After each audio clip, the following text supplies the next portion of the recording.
OMG, according to everybody, say, oh my gosh, it's been so long, guys, since I've been with you guys. Have my profound apology. Have my apology. Have my apology. It's been like that's this whole past 2-3 weeks, coming up one whole year, I'm not telling a lie. Like it's been just too much. Like I've been on night shifts. I have not worked so many night shifts in my life, and the night shift don't kind of take a toll. So have my apology. But welcome back to my returning subscribers, to my new followers or new watcher. If you're watching for the first time, welcome. My name is Annakay, and I am a registered nurse in the UK, and I basically vlog about all of that and little something here and there. Alright? So today, like you can see from the title, we're going to talk about my year's experience of working as a nurse in the UK. So I've been here for 1 full year now, working as a registered nurse. But it actually registered in like the end of November. But yeah, we're in November anyway. So I started now for a year. So I'll give you like my feedback as to what I think about working in the NHS. So if that's something that you want to hear about, you want to hear about working in the NHS, then stay tuned.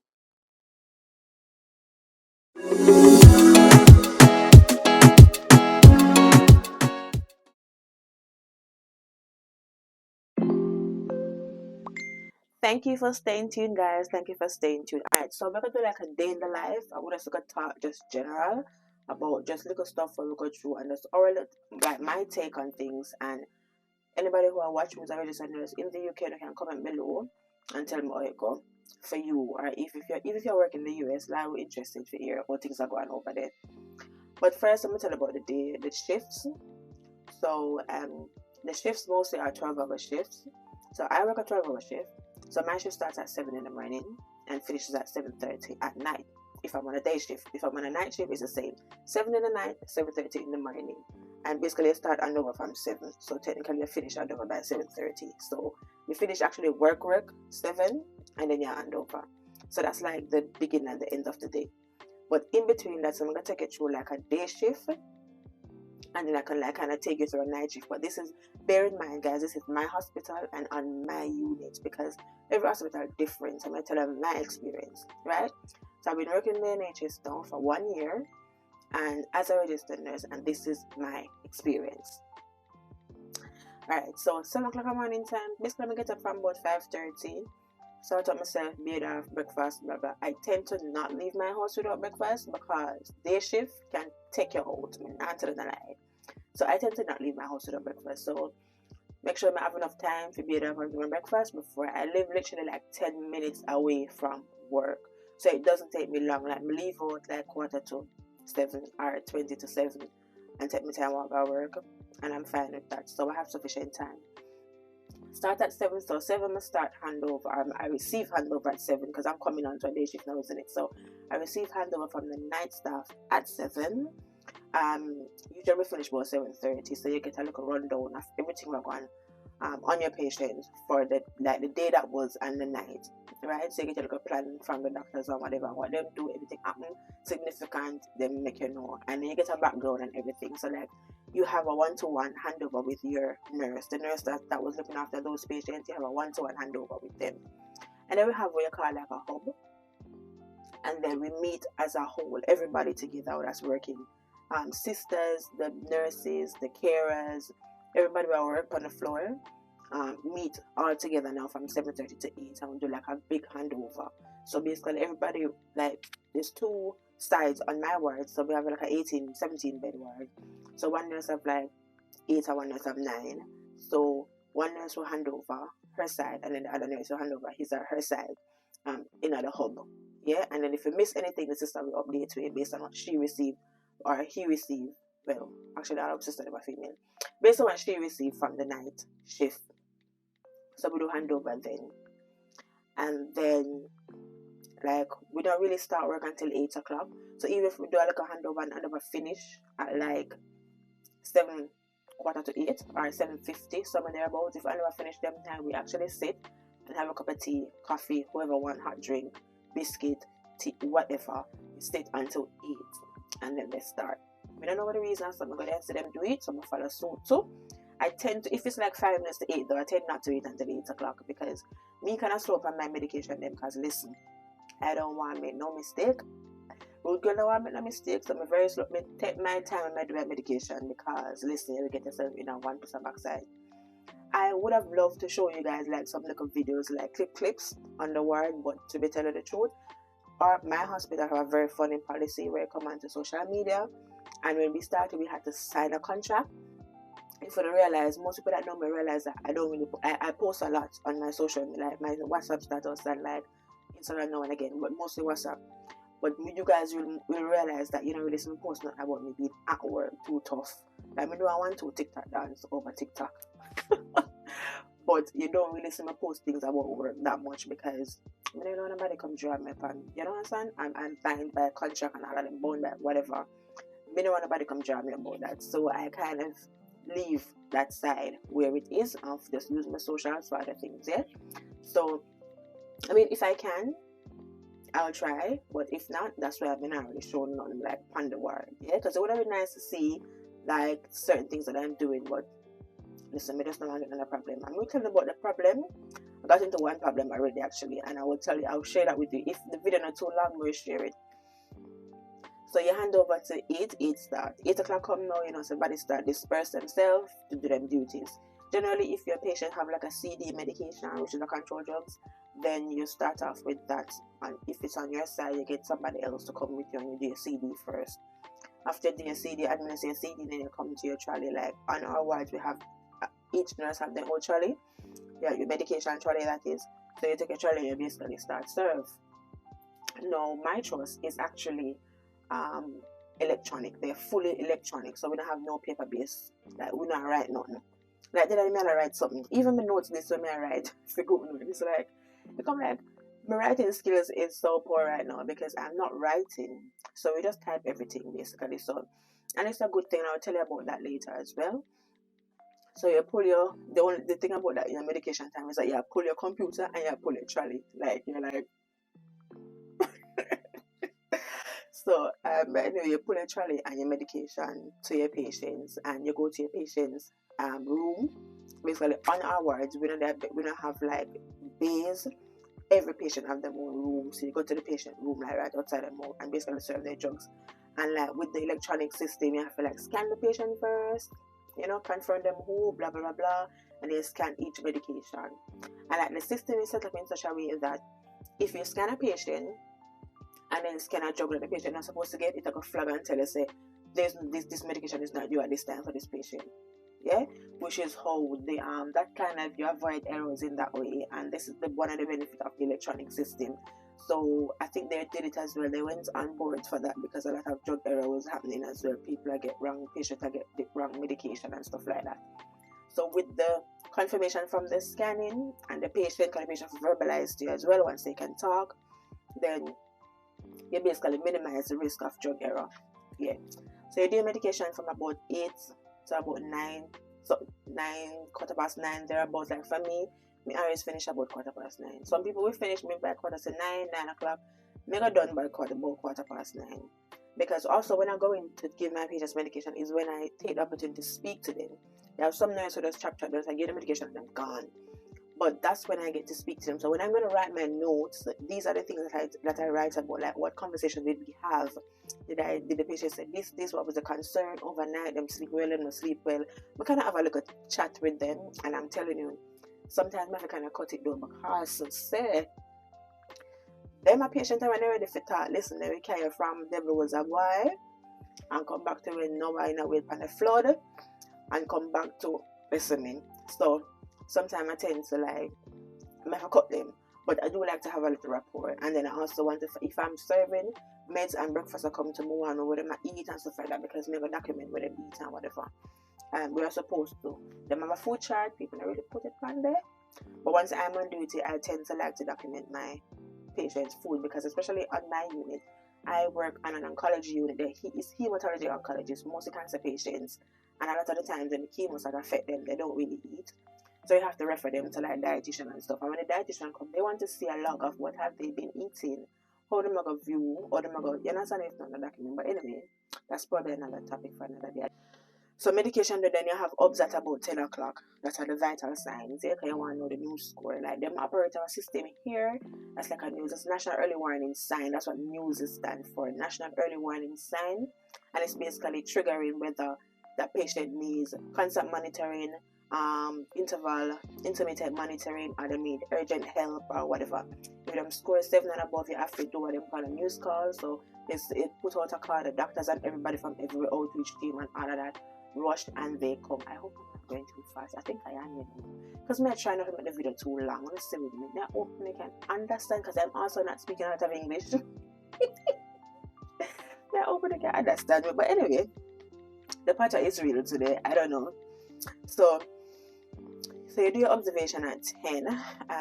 Generally carers will do the observation, but I tend to like to do my observations as well. And if I'm finished meds at like 9 and observation, we just start the obs at the same time. And at this time, the carers are generally still doing the morning washes and changing the bed linen and all that something. So once they're still busy doing that, then I'll just do my patients 10 o'clock obs. Like, not every patient is on 10 o'clock obs. Some is on 12 o'clock. It just depends on what their history is. Some is on 12 and 6 o'clock. Some is on 10, 2, and 6. So the ones that are 10 o'clock obs, we do them. Then we have the ones that have random GMs, we will do them at that point as well. And then the carers go and do them. If anything and they need help, then we have to help. And that's one thing again with nursing. In the UK, nurses do a lot of personal care. I'm not speaking down at anybody like the HCAs and stuff, like the carers, the healthcare assistants, but the nurses them have a lot to do. And for me, I feel that all this whole personal care, I don't know what the NHS or UK people are doing, but the nurse them have too much personal care. You understand? Because like, if you can be dedicated, like you're gonna do the personal care, and at the end of the day, who does, like, I don't want to say your job, because at the end of the day, personal care is still a part of your job as a nurse. But I don't say it go for everywhere, because even in Jamaica, we don't do a lot of personal care. You will assist your PCA if they need help, but it's almost like sometimes like you will go there for help, like a carer friend do the wash, and she will literally throw everything, or him will throw things and you saying, I want you to do most of the work. And I'm like, I'm here to help you, you know. Like, you can't serve my medications, you can't take my bloods, you can't do all of this stuff. So you understand what I said? I hope you understand what I'm saying. So I'm not belittling anybody, but my thing is that it's just too much. I think it's too much. Like, nurses are doing too much. But anyway, we'll talk about that towards the end of the video. So stay tuned toward the end and I'll tell you why I emphasize about like the actual jobs that we're doing. Like, so then we have the doctors do their rounds. So by the time we have the obs and stuff, the doctors are doing their rounds. So after rounds, they tend to go over your notes. And one thing about the EPIC system here, which is the electronic system, that's what when you hear me say EPIC, that's what I'm referring to. Is that everything is documented there and then. So if a doctor literally just write a note half a second ago, you can get access to it at the same time. Like, once you click sign, it is there for everybody to see. So you're not if you're running to find this paper based, this or that, you can't find this, you can't find that. Like, when we there Jamaica, like Spanish Town, KPH, I did a lot of my student placement, we know I go for find notes.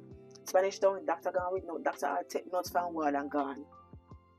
I'm with them own business, and I'm like, how do you take the notes and leave? What do we use when you're taking notes and gone? So in this case, everything is there. If a dietitian writes something, it's there for your access. If a nurse, if a doctor, if a sister, anybody, and literally you document everything. Another place there, if you not do, you know when I tell you at nursing school, if it's not documented, it's not done. Literally in this place, you document everything. If you receive a phone call from the blood bank, you document. So you receive a phone call from the blood bank, and I'm saying this. If you receive a call from a relative, said this, you document, listen to me, you document every God Almighty thing. So after the rounds, you check and you see what the plans are. Whatever the plans are, sometimes they will change some medication, sometimes they will add some medication. So you go and you make sure that your patient is medicated, hydrated, whatever the case may be. If they need bloods, some special bloods, you have to take it. If they need cultures, they need whatever. You understand? You have to make sure, because nurses here, compared to Jamaica, nurses here take blood. Like in Jamaica, we know so the specialist nurses and like the A&E and ICU nurses that like, I don't even know if ICU nurses take blood. I definitely know the A&E and like the midwives take blood. But here, nurses, once you're a nurse, you have to take blood and them something and do cannulation and whatnot. I think it's the same in the US, right? Talk to me if any of the US guys on the platform. By 12 o'clock, oh, and 10 o'clock, like we have on my unit, we have tea break. You're going to play with them tea break. You always get a tea break. Doesn't matter how busy the world is, you're going to get your tea break. One thing, my love, me, until another, you get your 15 minutes to go and just unwind and come back again. So you get a little 15 minutes tea break at about 10:30, anywhere from 10 to 10:30. Different, you're going in pairs or whatever, and you come back. And you come back, you're always going to check your epic system to see if there's anything outstanding, and then you perform whatever. By 12 o'clock, there is 12 o'clock obs for the ones that have 12 o'clock obs again, so you do your vitals and stuff again. And then you have a little chit chat with the patient, kind of see how they are. Like, I like to do that sometimes. Walk in the room and just say, you know, we're going, blah blah blah. You have a little chit chat, this and that, right? Like I said to my patient the other day, I just like, you know, say hi, whatever, just I chat to him and stuff, and he's like, so what's your weekend like? And I said to him, well, actually, I'm going to put my brace in, which is this weekend, yes. I literally just put this brace in, and he goes, brace? Aren't you a bit too old for that? No, so I feel like my patient. I'm like, then be someone not to be with braces all over the place. Like, back in the days, people used to have braces when they were kids, but everybody have braces now.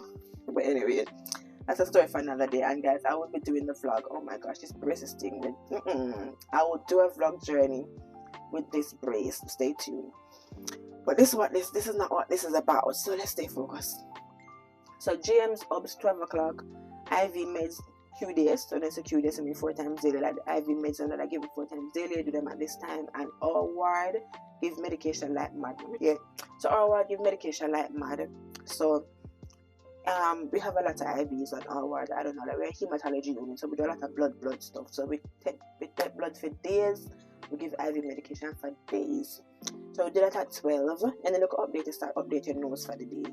So you start writing your notes, you write your plan, write how the patient is, anything significant happen in the shift, you start writing them. So you start document stuff so that you can hand over later. Lunch starts about 1 o'clock because you're going to do meds, afternoon meds as well, PO meds, oral meds. You go to your oral medicine at the same between 12 to 1, and then you go for the lunch start happening at then. So you go one first break, second break, whatever. It start happening at that time.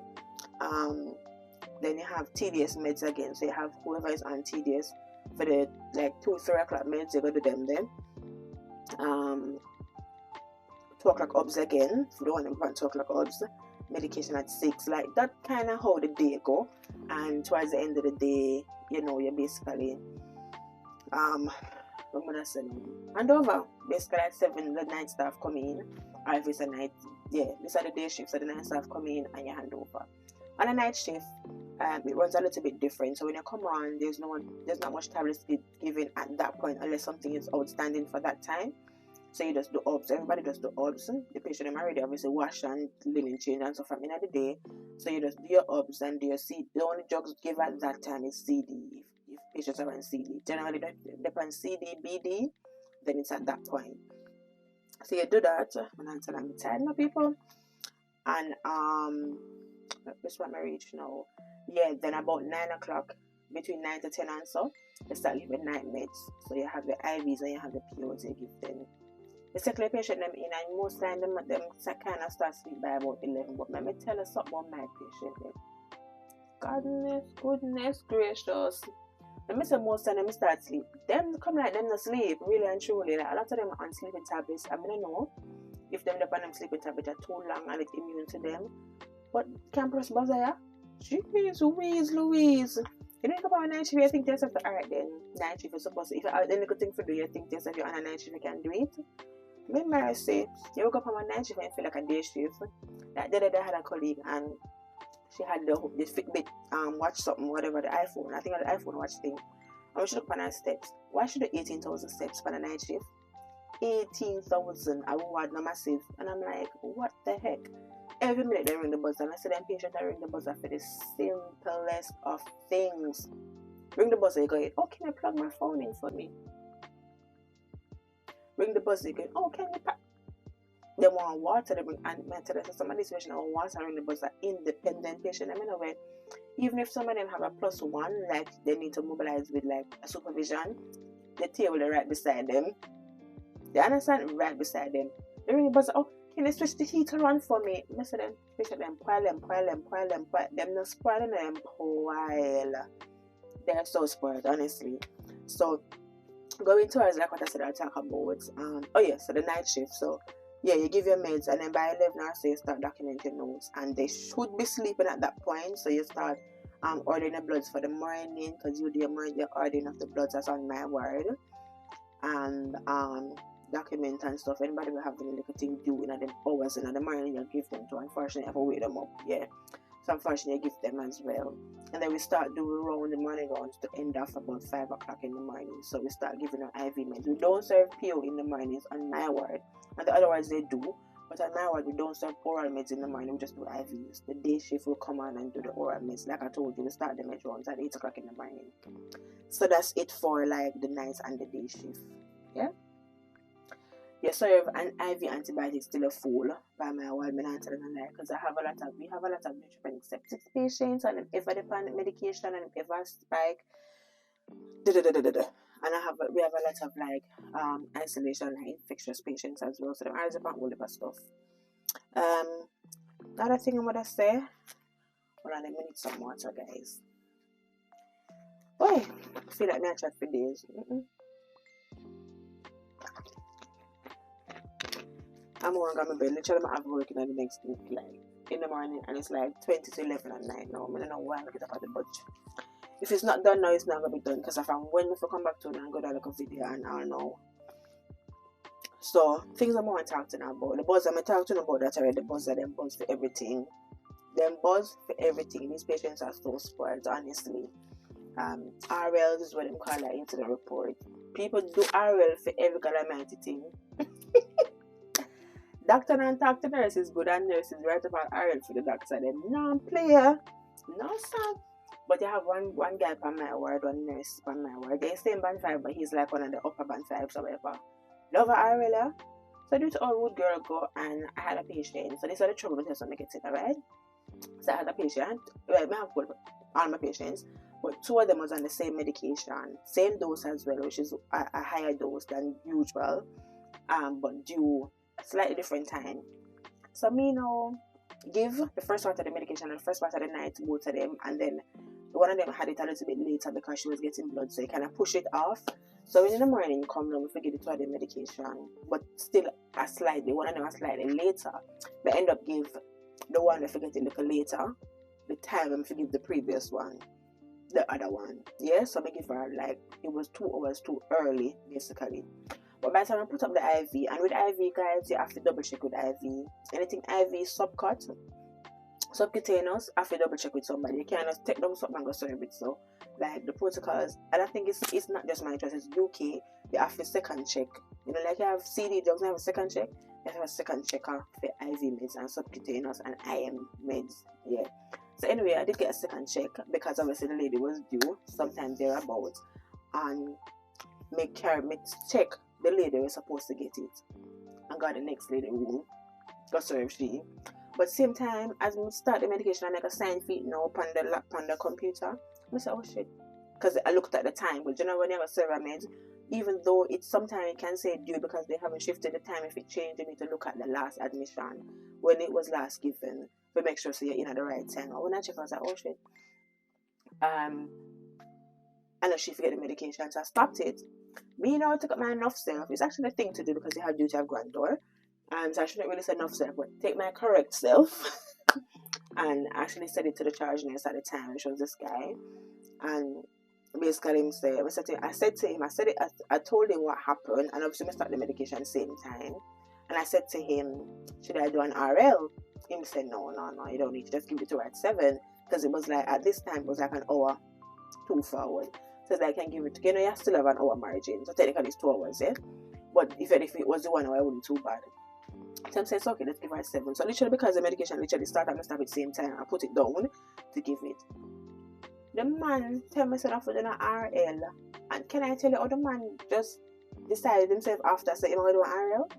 So the following shift we were on, I think it was on the shift the next night as well, and then he said, he spoke to our manager, our sister, the head sister on our ward, and told her about it, and she said we must do RL. I mean, I say, Then if you tell me not to do an RL, I'm not saying this is the correct thing to do, but if you told me not to do an RL, why did you even bother going to tell us to stop?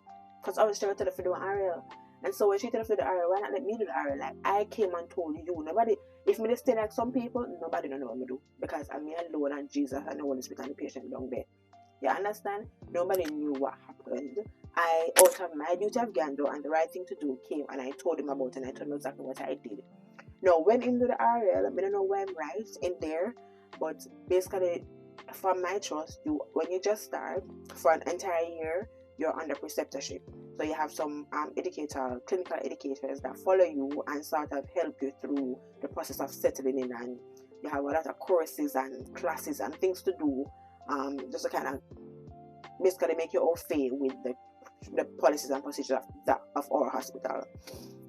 So I just to the PD company word one day, and he's like, you know, he came to me and stuff, and basically he was talking about the incident. So at this time I shocked, because even though he came and he told me I did an RL, I thought he did exactly what I told him what happened. But based on when the clinical educator talked to me, the preceptor talked to me, I realized that he went and wrote the RL and voted it as though he spotted the error, because when I was talking to him, the guy was like, that's not the impression he got. So I said, at the end of the day, he wouldn't have known what happened, and me alone. And it's funny enough, that patient was at the back of the ward, and she won the way around the so nobody would have known what I did. And I went to him and told him what I did. And you know, me keep on saying I have to, but the duty of God is the right thing to do technically. But he made it out as if, I think he wrote it as if he spotted the error and blah blah blah. So anyway, I basically get pulled from administered medication. Yep. So I couldn't administer no oral medication. I couldn't administer no IV medication. I had to be reassessed. Yes.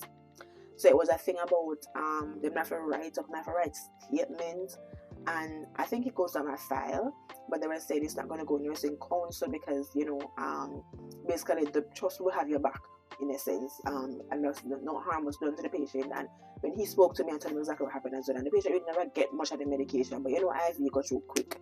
So yeah, so that's what happened, and I was put off from doing any medication until I was reassessed. Luckily enough for me, or blessed enough for me, I was actually reassessed very soon, because I was going on leave as well, and I was working the following day.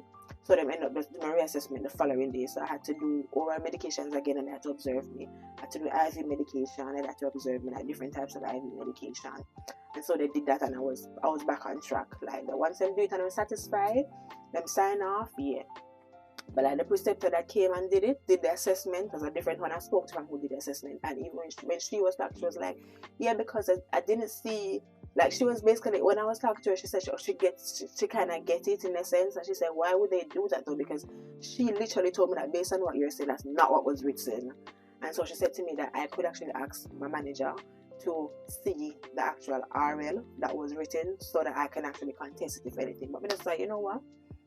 It happened already. I'm gonna get reassessed. I'm gonna pass my reassessment, and by the time I'm back on duty the next time, I'm able to sort out my patients anyway. So I'm gonna just leave it at that. Can I say, no what? God not sleep and God don't like ugly. And I don't know what in my rundown, if I position or what. But at the end of the day, I think I was so wrong. You should have just allow me to do it. Then if you know you go chat fib, allow me to do it. Like I asked you if I should do an RL. You as a charger should have said yeah. But coming in mind do my RL, I would have stated what happened. You know, maybe would I still have to get reassessed, and then I still calm you because the IV is a serious thing. But at the end of the day, it wouldn't have been like that. It seemed as though it was like a total misleading information. Yeah. So that is my story of that, what happened the time I'm getting in trouble. So it never ended up with nursing council. It died at basically there and then. And even when I was doing the oral medications, she was like, you know, you're fine and stuff. You know, brother. And I think one of the other preceptors said that actually everybody speak well of you in terms of your practice and stuff like that. So we will defend you. That's actually what they said. They said we will defend you. So if it is that, that's something they must say. Carrier council, we will defend you. So I guess they did it. Didn't go to council. It never got nursing council. So I was fine. But we make sure somebody put my P's and Q's when it come on to administered medications. So I tell you somebody do my medications slow, because me don't want to happen to me again. You get me? And to be honest, in the heat of the moment where it happened, I felt very frustrated because I thought to myself, I did the right thing and I'm being chastised. So for me, that's not how I see psychology work. We talk about positive reinforcement, and if I did something right, why am I being called off from administering medication? I have to reassess and all of that. And I did the right thing. So I basically said to them that, but this actually tell me, say, if something like this happen again, don't say nothing to no. And that's literally what I said to him. Don't say nothing, because at the end of the day, you did what was right and you'll be chastised. It's not positive reinforcement. This is very much a negative reinforcement. And so it now happened to me again. So God, please make me not in another situation there again, because say, yeah, I'm not telling you what I say, but don't understand what I mean. I'm sure they can read me between the lines. So that happened. But anyway, some of the other duties of nurses here. Nurses kind of like I said, nurses the vein punch we have to do. On our ward, I'm on a hematology ward, so we have to take blood every God blessed morning. And then our patients that have PIC line, because I'm have like chemotherapy, only people that are PIC trained can use it. So I'm PIC trained. So, we take for them blood, basically. We do ECG. Like over there in Jamaica, we don't do ECG as nurses. We do ECG, bladder scan. Like, what else we do? I don't remember. But we do quite a few. Like, nurses have them whole work cut out for them. I don't know the NHS don't pay already. Yeah.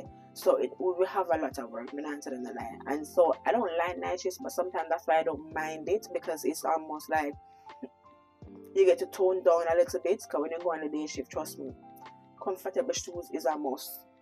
You have to wear comfortable. When I just started, I never have comfortable shoes, and I'm a suffer. I have to run up in the clock store like my ear news. Listen to me. And I got about a very, very good class where it's a memory foam and everything, so I'm very comfortable. Like, I always don't get break. I always get tea break, or I always get a lunch break. And like Jamaica, we have work, you're not getting a break. But I always get a lunch break, or I always get a tea break. So you get some time to kind of put your leg up. Admission is another thing. Like when I'm in Jamaica, there's like a cutoff point to admission. Like if you know you're going to hand over like 3 o'clock, the band going to send a patient come for you at 2 o'clock. Them are people here, hand over 7. And best believe, 6:50, you will see patients are reading from A&E. Like the bed managers, them come like a voucher. Them just allocate patients, like once them see a bed vacant, they just allocate patients, you just see patients are really come. You don't even know the patients that come. It's on the system, but you not really look for that all the time, because obviously it's coming there to hand over, so you have a lot of things doing to finish your shift.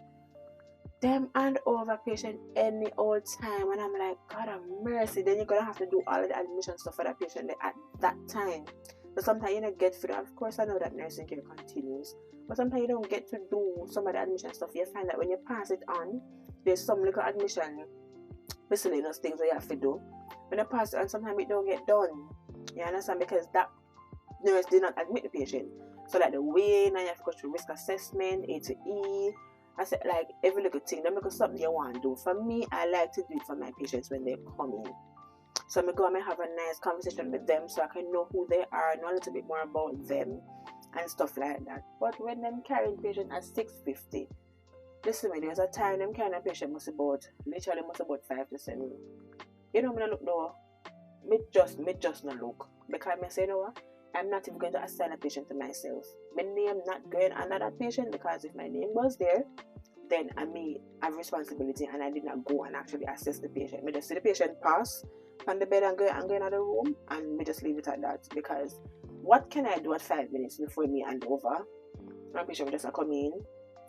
No clean enough patient, not about oxygen or nothing. So they were actually okay. So I'm just leave it at that, honestly. But yeah, admissions, I think somewhere from the head they need to love all this thing. There should be a cutoff point. You cannot send admission. I get that people want space at A&E, NHS hospital never full because it's free. I get that people want space at A&E and they want beds and whatever, but bringing somebody at 6:50 when the person hand over at 7 is wickedness. There is something of wickedness. Another thing I'm gonna talk about again, family members, Lord God, them ever in an hospital. Sometimes I wonder if they don't work. I don't know if it's because the area that I live in is a lot of retired residents live here, but me don't know where them find so much time for their hospital all the time. They're always there. Like in Jamaica when they're doing ward rounds, them excuse the patient after the ward, And I remember the medication, them I wanna treat some peace. Yeah, clean the patient, them wanna stay there. You take bloods, you understand, like they wanna stay there. And like honestly, I'm like, you guys, man, give us a break. And you know the funny thing is, even if they're there, it wouldn't be so bad and too bad, but they're not helpful. So them we there with the family member, and the family member want turn. Best believe them are gonna ring the buzzer. And the patient ring the buzzer, you know, them the family member are gonna ring the buzzer and say, oh, he wants to be turned. You want to say you in the room with your family member, and them want to use a commode, and you then you can't escort the family up on the commode. So you use the commode, you're gonna ring the nurse and say, oh, they want to go on the commode. So what you do there for? I take up space. No, sir. So sometimes that annoys me, some of the family members. They literally want to be there 24 hours, and it is not a 24-hour service like that. Not for family members, it's for the patients. And we actually very lenient on our word with waiting, with visiting hours, and we kind of let them stay there like till 8 o'clock at night. Sometimes we let them stay over, but honestly, sometimes it's annoying. And I think that they're the one that brings a lot of trouble instead of the patient. The patient, we did and patient, alright, but once the family member, them start say this, that, they want this, don't that, and then just cause a lot of chaos half of the time. So sometimes that is a bother to me. Anything else? I don't know, guys, in the comment section, am I missing anything? What's your experience of working as a nurse in the NHS? I was trying to get my friend's experience as well. I don't know if by now she sent me a little voice note. I'm going to check and see. If she send me, they'll come back and update, you know. Yeah, so my friend actually did respond. So I just checked her message. She was saying that I might try and do an interview with her at some point, because she doesn't work on the ward. She works in a specialist area. So she was like, you know, basically she loved the opportunity. She loved working with the NHS. Actually, she said she loved the fact that we do like a year-long preceptorship program, and it kind of gives you a good start, like a jump start as to what the trust believes, their policies, their procedures. And then she said basically she can apply the skills learned in the preceptorship in her area, which is good. She's learning new skills. Another thing she mentioned that she liked about it was that there's so many areas for development, and honestly, people, there's so many opportunities for development here. Like when I think about NHS, them have specialists for everything. They have a respiratory nurse, diabetic nurse, dementia nurse, stoma nurse, TV and tissue viability nurse, yeah, palliative team. You have so many areas. Like if you have an issue, there's somebody to refer the person to. Podiatrists is in the area as well. Like if your patient toenail one fingernail, whatever one cut, you can refer them. Like, and literally referring is so easy. You just actually type it in, make it as an order on your patient's Epic thing. I'm telling you, Epic is an electronic system, and make your order. And the specialist team, you have alcohol specialist nurse, like literally you have a team for everything. So she was like, she liked the fact that you can develop in so many areas. It's broad. There's so many avenues that you can develop in. Obviously, she's actually working in endoscopy, so she can actually develop as an endoscopy nurse as well. So there's always opportunities, and the trust is always posting things out, and they will fund you for further education as well. And it's not like Jamaica where you have 5, 6, 7, 8 years before them sending you away. If you start like now, for me, if I decide to do something next year, some of the requirements was done. It was just that you finish preceptorship, and this is 1 year. So once you've been over the year, they'll fund you. Obviously, with everything, you're bonded to the trust after, so you'll probably have like a 1 year minimum that you have to give them back sometime. Now 1 year is not bad, you know, but it's a good 1 year and a half. Like no, 1 year and a half since I've been here already, so quick. But yeah, that was some of her take, that she liked that, and she liked it develops her skills, makes her more confident. Stuff like she was a little bit less confident with like cannulation. Likewise, myself as a Jamaican nurse, like I said, you don't do cannulation. So when me come here, so I go cannulate, I say, oh Lord, now, Lord, and it's not just about taking the blood alone, but the actual cannulation. And I can tell you something. My patients are chemo patients, and chemo don't destroy one of them vein. So I tell you, we look up on otherwise and they look a bank shift for them, one of them have anybody to cannulate. It's almost like we willingly cannulate them and take them bloods, because their veins are just like, they're just popping at me. But my chemo patients' veins, mister, no sir. They come like fish in a shallow water. You understand? A fish that they're not shallow. it's like you can't find a vein then.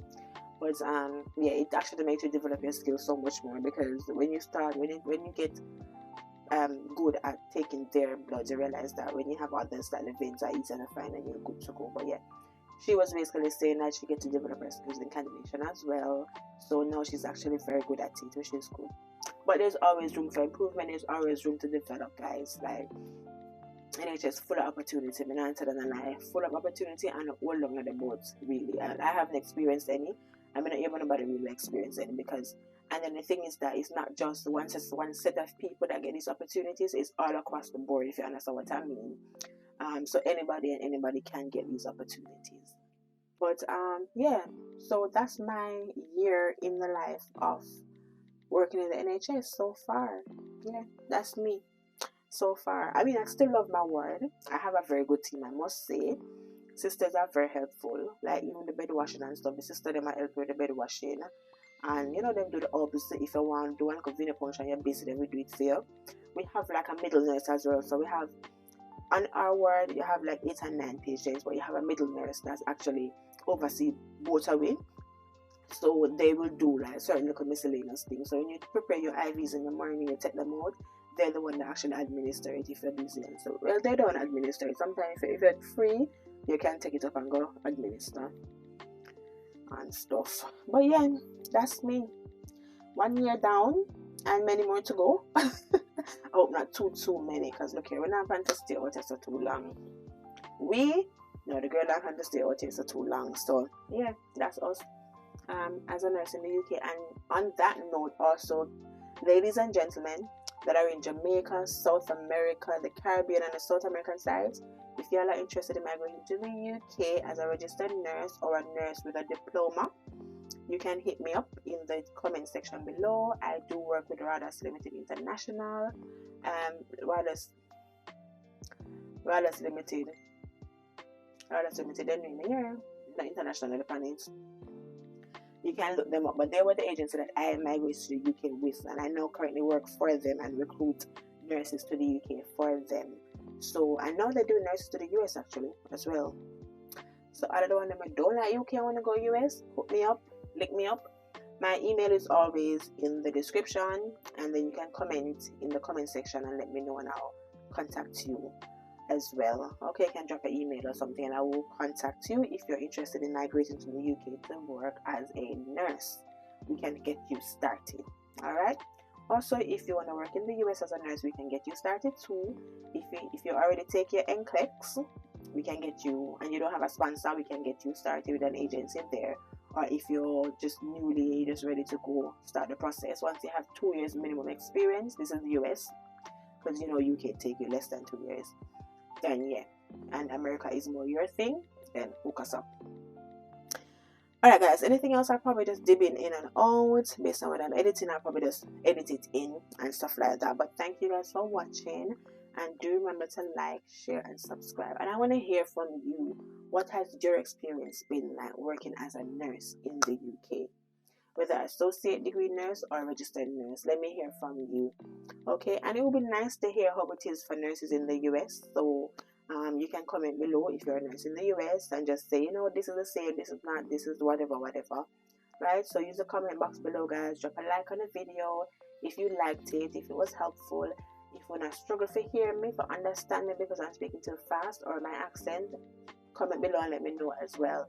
So for future videos, I know what to do. Yeah, I know some people not too fancy the accent business. For me, it goes in and out when I'm ready. So yeah, tonight was not the night for it. So yeah, comment below and let me know. Thank you guys for watching. Oh, you've been so super. My channel is growing, and that's because of you and you and you and you and you. So thank you guys for supporting my channel. It's growing slowly but surely. Keep the thumbs up, keep sharing with your friends so that we can continue to grow the channel. Alright guys, so until the next video, bye.